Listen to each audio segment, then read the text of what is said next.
But I know what Larry's is. You want to know what your accomplishment is? What? Yeah, it is. My boy's a golfer now. Yeah, I'm going to the PGA, some way, shape, or form.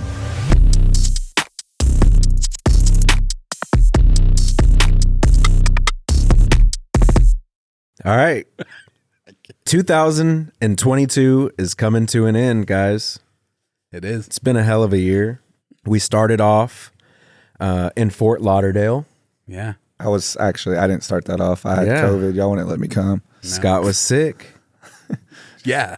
Ended up taking a lot more trips throughout the year. And I look back at where we started this year and where we are now, and I'm definitely happy. Do you have any notable moments for the year? Things that you maybe had on a list of like, I want to accomplish this year. Like by the end of the year, I'm going to do this. And then now here we are. Let me know what you've done. My number one thing that I wanted us to accomplish was 100K followers or subscribers. Yeah, that's one thing I wanted to talk about is how we scaled all the social medias. Yeah. It wasn't like a goal. We just figured out a formula and then copy pasted it to TikTok, to Instagram, to YouTube Shorts, and then it just kind of, snowballed. The TikTok growth was insane because that was like the last one that we expected. Mm-hmm. It's very hit and miss on TikTok. We started from dead ass zero. Yeah. Yeah. And then just had a couple viral moments. We even had just got an email from YouTube yesterday saying like, here's your year-end summary. And we had like 2.2 million views for private conversations. So thank all of you out there that have tuned in, watched a clip, watched a minute, watched a whole episode, whatever it may be. We appreciate all of y'all. And even if you're watching now, make sure you like, subscribe. You know what I mean? Yeah, the TikTok definitely took off on private conversations. I think people like some of the topics of conversation that we talk about. You have one going viral right now, don't you? Yeah, you're not a sneakerhead if you only like hype stuff. Yeah. And it's just one of those things where it's like, I wasn't like discouraging anyone that likes hype shoes. I was just making it a point that sneakers is about the history and the culture of where it started to where it is now. Sometimes people get foggy when you try to put an influencer on something to make it cool. And then people try to wear the shoe to fit in, not knowing that, sneakers is sneakers. It doesn't have to be the hype shoe in order to be a sneakerhead.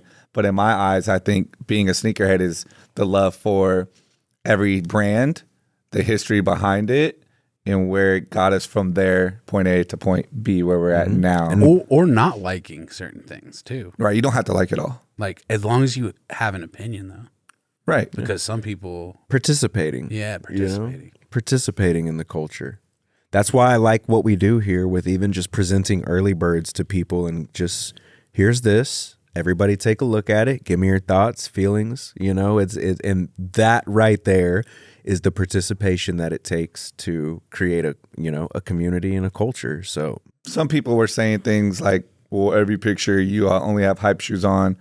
But a lot of the pictures that I post is when we're at Complex Con or Sneaker Con. And I always try to bring a hype shoe to those events. Yeah, I was going to say they're all, because posts of yourself are of key moments. Right. So in those key moments, you're going to be wearing, it's not every day. Like you were saying, 5 days out of the week, I got all white Air Forces on 5 days out of the week. Yeah. And that's just one. And not you only got that, Air Forces on today. Yeah, I do, bro. I mean, here's a little tip, actually, as a matter of fact. So I got these Supreme Air Forces off GOAT. And I just did a little bit lower than what he was asking, and they ended up coming out to $130. But when I got them, they were beat. They were beat, but I know that I could have brought them back to life. So I placed a bid. I asked the guy if he would do 95, I think it was. And after all the fees, it came out to like 128 or something like that. I got them in, took them all the way apart, got my little Rejuvenator kit set up. The brush. Shout out to Rejuvenator. And I got my bowl and the brush and everything set up. And what's cool about Rejuvenator is they have a light, medium, hard on the brush. So you can pick like what your materials and how deep you need to cleanse it. Went with medium, scrubbed the shit out of it, took the insoles out, scrubbed them, put new laces in. The soles were real aged, so I went with like a creamer lace. And bro, I brought these things back to life. $130. Now I could probably resell them for like $250 if I wanted to. I wouldn't, yeah, probably. Anyone out there that's trying to ball on a budget, bro, find you a shoe that's beat on goat, low ball it, get it in, and clean that hoe and bring it back to life. I do it all the time. Yeah, you do. This isn't the first time I've done it at all. You did it that one time with the fire red threes. Fire at threes, yeah, exactly. You have a pair you need restored right now? Any shoes? No, I don't have anything I need restored. You were asking me about restorations. Why was that? Yeah. Yeah, because I'm trying to get a restoration person for a friend of mine. Gotcha. What do they have? Everything. Oh, that's They got a whole shoes. bunch of stuff. They need like paint and sole swap and a whole 9 yards. They need Which done all a bunch city of is stuff. this friend in? He's in Dallas. Okay, so we're looking for a local, Yeah, somebody local, a honestly. local restoration guy in Dallas. If you know somebody, I tag have him. people everywhere, but he was just asking me if I knew anybody local. Yeah. So It's one I of can't those think things where I anyone. get so many of those DMs, like, "Hey, I do restorations. Hey, I do this," and then I never know who to like Go back look and find. Yeah, But yeah, back to yeah. what we were saying about like shoes, some of my favorite shoes that I wear all the time are like the laser orange threes, Yeah, regular GR simple, women's release, white cements from back in the day. Like those are some of my favorite shoes, all white Air Forces. Like it doesn't have to be anything too complicated. As a matter of fact, most of my hype shit's on ice and I barely even wear them. When you see me in the picture wearing the MCAs and the lemonades, that's like my first time, second time ever wearing them. And then they just go back in my storage. for a moment or whatever. I should beat them, but I don't. Let me also squeeze this in. When we're traveling, that's the only reason we use bags, because we have like vapes and extra batteries and just things that you need when you're traveling. So we get a lot of comments about like what's with the purses, but it's like we have a lot of equipment and things to tote around when we travel. And I hate that I even have to explain, but it's like, yes, honestly- we use bags when we travel. I personally would rather not wear a bag, but I have so much stuff. Yeah. yeah. Like, Bro, why even would on you the want regular. your pockets stuffed Yeah. and weighing you Yeah. down? Like, I have so much stuff. I have to. I'm comfortably like with my bag. I love my bags. So stop with the bag comments. We don't wear purses. We just travel a lot and have a lot of stuff with us that we have to. That shit doesn't get under my move skin around, at all. You know, but it doesn't get under my skin. But it's just like after you see so many comments, it's like, come on, guys, like, what? There's a utility Chill. purpose for Yeah. this. For sure. Accomplishments. There's a lot of different things. We went on tour this year. I thought that was a big accomplishment. Meeting subscribers and fans and people that love us for the love we have for the community, love us for the humility that we have as brothers, and just like meeting different people. People always ask like, are you guys going to be traveling next year? We might do some traveling next year, but it's one of those things where it's like you drop the single. And then the album comes out and you go on tour. And that's what we did. Our first season, we dropped a single, let everybody know who we were, hit a couple different cities on our own, got familiar with everyone in the United States and around the world with who we were. And then SneakerCon reached out to us and asked us if we wanted to go on tour.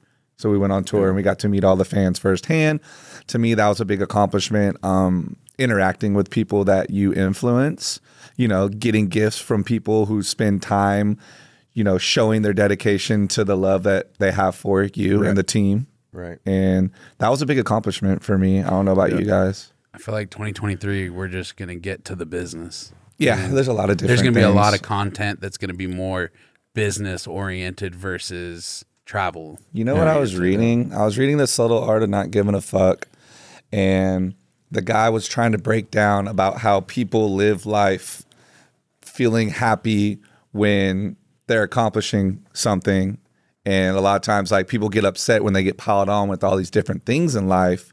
And they think that they're only going to be happy if they can just knock these things off their list and then be done. But what they don't understand is, like, you could do one thing one way and have a reaction where you have to knock things off, or you could do things the right way and still have a reaction where you got to knock things off the list. You're never going to find a grounding point, whichever direction, whether it's good or bad, and you're trying to solve these problems. So what he was saying is that you need to look at life as like knowing that just continuing to always accomplish things is how you stay happy. Yeah. You can't accomplish one thing and then think nothing's going to happen. And you're then just going to something- be happy forever. Right. Yeah. And then something happens and then you're upset and you're like, well, I just did it. Like, you just need to understand that just steadily go through life knocking all these little tasks down and just don't stop. Yeah. Just continually knocking these tasks out of the way. And that's how you're truly going to stay happy, is completing these tasks in life. Because whichever direction you go, good or bad, something's going to reciprocate the opposite, and you're going to be hit with something, and you're going to have to go over that obstacle. Yeah. And so I was thinking about that in life, and I thought to myself, like, he's right, because there's always an opposite to every positive. There's always a negative, and to every positive, there's always another thing you have to do, and it just doesn't stop. It never stops. And sometimes people stress about those things whenever they just need to accept it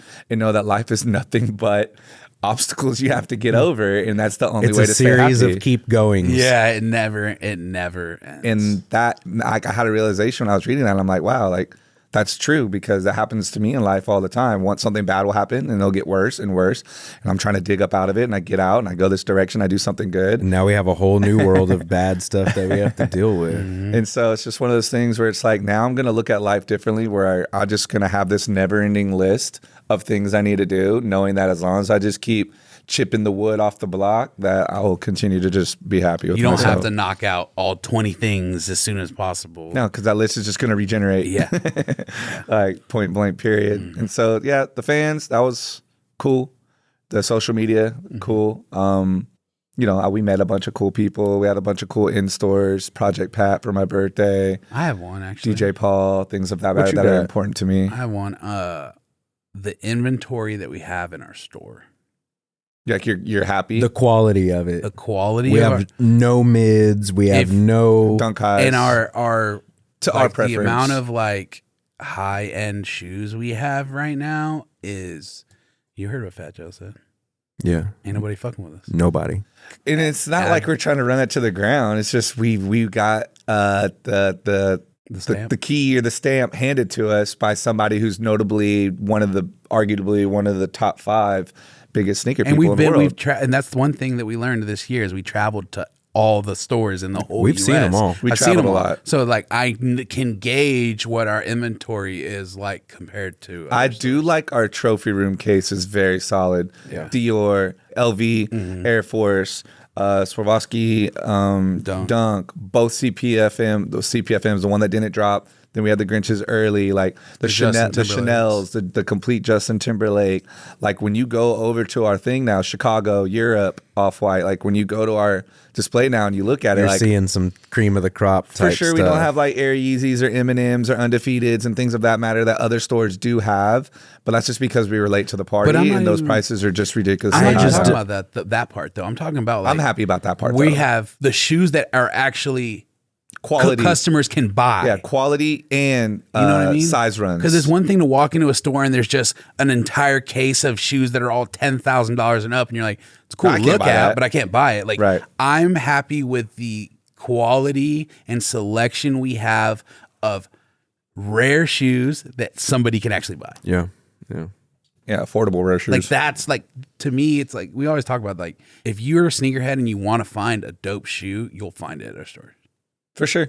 And the start of the year wasn't like that. I feel like after this year, I can comfortably say that I'm not up there as far as like the shoes I named a second ago, but as far as just like if you're to name like top 5 stores, in the United States, are just all around notoriety, respect, selection, history, reputation, things of all that matter. I feel like Yeah. I'm up there with the Flights, the Stadiums, the Soul Stages, the Urban Necessities, the Cool Kicks. Like I'm in there with them. I think we have in some ways we have a harder time putting ourselves in that category because all of those businesses don't have physical owners attached to them. Mm-hmm. So you look at it like this entity.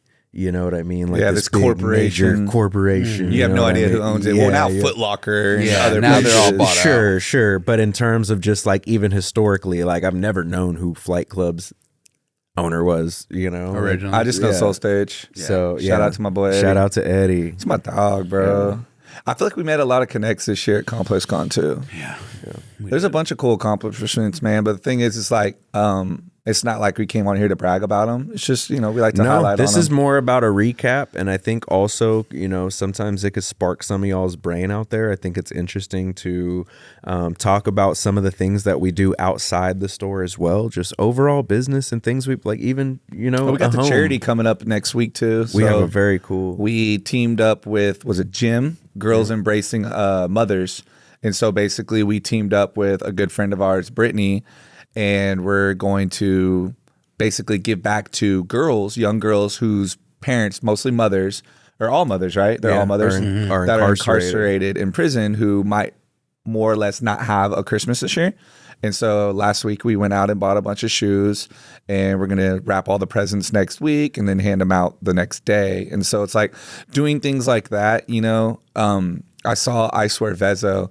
He was voted number 5 in Detroit as like an influence of a person who gives back to his community. And, everyone on that list 1 through 4, like senators and Congress people of influence, like business owners. I think the guy that owns Detroit Pistons or something like that was on there as well, of influence. And it's one of those things he doesn't even talk about it. Yeah. But what you guys don't know is that I Swear Vezo has this huge thing that he does where he gives back to his people in the community, to where they rated him number 5 in Detroit.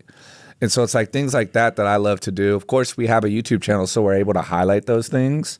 But having that opportunity to link with certain individuals of power, to give back and have an impact on less fortunate people is amazing to me. And that's one of the cool things I think that we're going to be ending the year with, that I'm happy about. But moving into 2023, we got some cool plays in motion that I'm excited to share with you guys one day. Cool plays. Ian, what about you? Do you have any like personal stuff that you did Yeah, this he year? does. Your house. Yeah, I got a new house. I'm pretty You excited. got a fucking house, bro. Yeah. You got a tight house. I got, I didn't get rid of my other house. I have 2 houses right Yeah, now. that's even cooler. Yeah, I need to get rid of it though. No, you don't have to. But yeah, got the new house. It's almost done. Yeah. Probably tomorrow. You've been putting some That's remodeling fast. into I feel it. like that's fast. 30 days? What Was it 30 days? Yeah, It was like 30 it's been like days. a month. Yeah. I was expecting like a 90. You know what I mean? Like Trying a to 60. get in there, but How do you feel about like just everything? It was a roller it coaster, came out. right? Yeah, there's a lot of stuff. You missed a going on. lot of different things of work and stuff having to Yep, put in having to with these deal with all guys. that. But I know what Larry's is. You wanna know what your accomplishment is? What? Yeah, Oh, it is. My boy's a golfer now. Yeah. I'm going to the PGA some way, shape, or form. My guy's a golfer, I bro. have to start my own league. We need like kind of like how Ice Cube did like the big 3 with basketball. Like I need like a big 3 like golf. Don't say thing. that too much. Somebody out there is listening. They're Yeah. gonna The start it LGA. before you. Yeah, the LGA. The LGA. Yeah, bro. I'll be a part of that. Yeah. Larry go. But it is exciting for me, and another guy from Eastside Golf reached out yesterday, coincidentally. So I'm definitely building in that category, and I'm excited to bring more golf content. Kind of introduced a little bit this week on our channel, doing the Eastside Golf review. But I really want to take people along for a ride on what it's like to golf a couple holes with Larry, like what it looks like. I was watching, what was that page I put you on? With Blake Weber, those golfers. I just saw Adjacent- country club adjacent. Country club adjacent. So these guys take golf, but then they're kind of like us with sneakers. They take it and then they like make it fun. Yeah. Of course, sneakers is fun, but I'm saying like they put a little twist to it. Yeah. You know, like, when you think of golf, you're like, ugh, like, Yeah. why do I want to Old- learn that old guys. tedious Yeah. sport? But it doesn't have to be like that. No, and and even good's the same way. They just compete with each other, create little games, have fun, clown, kick back, tell jokes. Correct. I think that they personally have done a lot. And even just East Side, they were doing some stuff this last weekend. Oh, yeah, just East Side too. Really getting the community and really trying to get young kids involved. I think it's a very slept on sport because when I was in high school, if you played golf or tennis, like you got clowned on, you know what I'm saying? I could never socially get away with playing that sport and comfortably not like get bullied and harassed about it. So for me, it was just like out of the question. And then now later in life, I'm like, dang, I missed out. You know what I mean? And so I really want to change that narrative. Furthermore, my stepson wanted to play golf after that. So he's like, cool, I'm going to join the golf team. And then he joins the golf team and there's no clubs provided. So you have to have your own clubs. no. That's a major investment for a high school kid who just wants to try it out. Yeah, and like how doesn't much know. were those custom clubs that you got you won, but how much would that have costed you? for your fitting. $5,000. Right. It's fucking nuts. So, and even for a good set of clubs or just a decent entry level, it's still $500-$600. That's not like buying your kid a baseball glove or buying your kid, Right, like for sure. And even with schools, they provide like a big old football stadium and a big old basketball gym, but Football get all the pads. yeah, all the- but everything. no clubs for anyone who wants to potentially play golf. So we got to have some type of tournament that raises money. We got to bless some kids with some schools with some golf clubs so little Timmy can join the golf team and try to play. I like how social media and YouTube and things like that are platforms that people can create their own outlook on how they feel about something.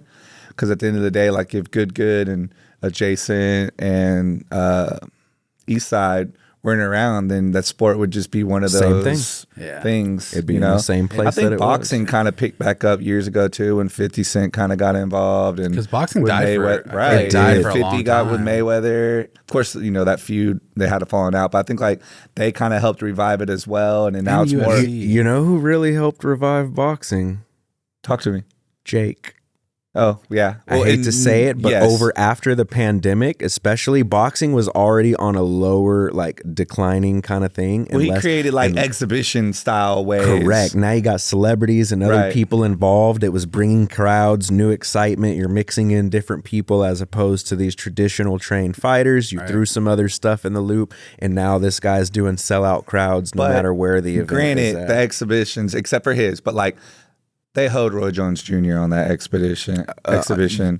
Like some of them are set like wrestling, where they tell you who's going to win For or sure. not. I because he was hurt about it because all the light was being shined on. Was it Tyson? Mike is so much bigger of a celebrity that they were shining it on him. And I remember when they were interviewing Roy Jones, he was just like, come on now, like give me my respect. Like I'm Roy Jones Jr. You can't be like, I get that he's Mike Tyson, but like. I'm not nobody. Yes, bro. But so some of those you look at, you're like, but it's cool to just see those types of two people go head to head again. It's kind of funny. Speaking off topic, Mike Tyson got with Holyfield, and they're doing like these. I don't know It's if it's an a edible. treat. Yeah, the an edible, edible. of an ear with a bite out of it. And so they're able to put their differences aside or whatever. Yeah, that's But my yeah, boy Mike who did all those commercials. But yeah, Shout like- out to Mike. boxing, golf, things of that matter, I think are now picking up. Even like NFTs And became a pickleball. thing. I knew you were going to say bro. that. Pickleball is back. We got to go play. We need a pickleball episode, please. We got to go to Chicken and Pickle here in Dallas, and we got to have a squad pickleball tournament and see who wins. And eat chicken.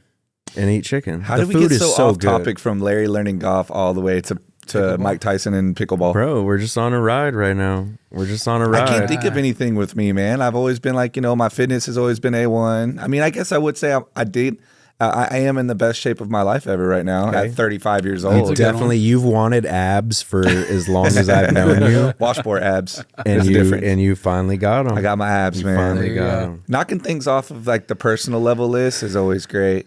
Also it goes hand in hand. Like I've had the support of my peers around me, helping me and pushing me, as well as, mentally getting in the right state where I'm able to attack these things. But, 2022 was a blessing for us. It's funny because Larry wanted to bring up the topic, and I'm just sitting there like, I don't know what to talk about. I can't even think of anything. And then now it's like things are starting There to are roll best off things. of my head. Like Even our okay. team. Think about our team. We have a really good team right now. Yeah. Our team is solid. I like our skits. Yeah. they're the Izzy and Drake So skits. funny. Drake's facial expressions every Yes, time. even in the commercial With we the dropped salad. yesterday when he gives him the salad, bro. Yeah. Just Speaking Man. of that, so slept on. when does this drop? Tomorrow? Okay, well, speaking of that, you guys will be able to, with a ticking clock of maybe 6 hours left, be able to order our holiday cards. Very And- cool holiday card. And if you're not, Fire if you're holiday local, cards. you can come pick them up in the store because we're gonna buy an overflow. So if you do decide to get a holiday card, I need you to leave in the order notes. If you're gifting it for someone else, these are going to be personalized cards, guys. So we're going to customize this card to whoever you choose, yourself or a loved one. Right. And then we're also going to sign all three of our names to it. So make sure that you put in the comments who you want this to be directed to. Otherwise, it'll be directed to yourself. At the end of the day, guys, people Instagram's a facade. You watch people successfully doing things and you judge yourself, you compare yourself to that person. I've learned a lot by meeting people that I've seen on Instagram to learn that what I see on Instagram is not real. Twitter, TikTok, whatever, you name it. There's people on there that are happy, that are sad. There's people on there that look rich, but that are poor. At the end of the day, man, I want everybody moving into 2023 to just sit back, write a list, important list, like key factors about yourself, whether you want to learn how to play the guitar, you want to get your master's, you want to master yourself at some sort of sport or education or read books, to do that, but also understand that every day is a checklist. It's discipline. And so as long as you're every day knocking things off the list, big or small, you're still winning. And it's very important moving into 2023 that everybody gets that positive mindset, that it's not that serious and it doesn't happen overnight. So don't worry about the progress taking time. See, I'm over here thinking about 2022, but I'm just so excited for 23. Me too. Like I'm 35 and I just got in the best shape of my life. Larry's wanted to learn how to golf since when? Forever. Your Always. whole life. And he finally knocked it at 36. You know what I'm saying? Like Ian's now a homeowner of 2 homes. It's like none of these things happen overnight. You know, success takes a very long time. There are people who get overnight success. That's the slim draw of the bucket. But at the end of the day, it's like as long as you're knocking things off the list, you're day by day bettering yourself. I got a key for y'all. For the last prepping for 2023, for the last 2 to 3 weeks, I have been in my office for hours and hours a day, just soaking up game from 2 YouTube channels. The first one is Upflip, and the second one is Earn Your Leisure. And I have just been soaking up game, and preparing myself for our next steps for this next year. And I think just to get yourself in that mindset, you have to be just engulfed in what you're trying to achieve, soaking up game, watching YouTube tutorials, listening to other people who have done it, listening to podcasts, because just getting your mind in that, in that state routine is what sparks the ideas and what gets you in that routine. Getting on Instagram and seeing other people doing it and then getting upset doesn't help. No. They're doing what Larry's doing, and that's why, and they're able to turn around and voice it through social media because they're taking the time to learn. Can I say something on that? You sure can. So, soaking up game on YouTube, it's very important that you take that game and execute instead of getting in a research loop. I'm really bad at learning till you've overlearned the stuff you learned without doing anything with it. Yeah. So it's really important to follow up with what you've learned. Implement a little bit at a time. Sure. All right. Well, thank you, Michael. It's very... Mikey, let's ask Mikey the same question. Yeah, Mikey's a mastermind. How has 2022 felt for you? Lots of growth, just personally, as an editor, videographer. I feel like I'm learning every day, and hopefully we just keep that trend going. When you got asked 2 years ago, like, hey, let's start this YouTube, like, did you imagine, like, this is where we would be? Like, do you think we're, like, right on pace? Do you think we're ahead of schedule from what you may have assumed? I think we're underrated. In a perfect world, I would be on my, like, 7th or 8th Lamborghini by now. No, YouTube, the sky's the limit, so I had big dreams, but I'm like extremely happy with what we've done because I knew I had the right people in front of the camera, right person behind the camera. Yeah. It's just some magic will be made. I still think Mikey's one of the greatest editors of all time. I do too. There's a lot of untapped potential still though. And that's what I was about to say. I hate to say it, but I don't think YouTube is quite the proper platform for the real content that we, our hour and a half long episodes and making movies. And so we have to figure out who we can link with and who's going to allow us to really tell our stories the way we want to do them. But we do have some exciting twists for 2023 on the YouTube to kind of just give you guys more content, give you guys more insight. It's going to go so much deeper than shoes. Like, honestly, Private Selection is just a brand. It's about to be a lifestyle. Like, it's about to be an entire lifestyle. We got some dope shit. From the clothing and the cars. Some of you guys have seen some of the cars that we've been working on. They don't even have a clue, bro. Now it's a situation where we've been working on this stuff behind the scenes for 2 years, and now 2023 is the year for us to release and really launch it and really take things to the next level as creators creators, as entrepreneurs, as businessmen. And so I'm excited, man. We got some cool stuff going on this year. Make your list, guys. Yeah, make your list, guys. Daily lists. And if you guys have any questions, reach out, leave some comments. What are some They cool know questions? we respond. Yeah. We all respond to the DMs. We want to know, what can we do to help you guys reach your goals in 2023? I love you I like guys. that. Later, guys. Bye.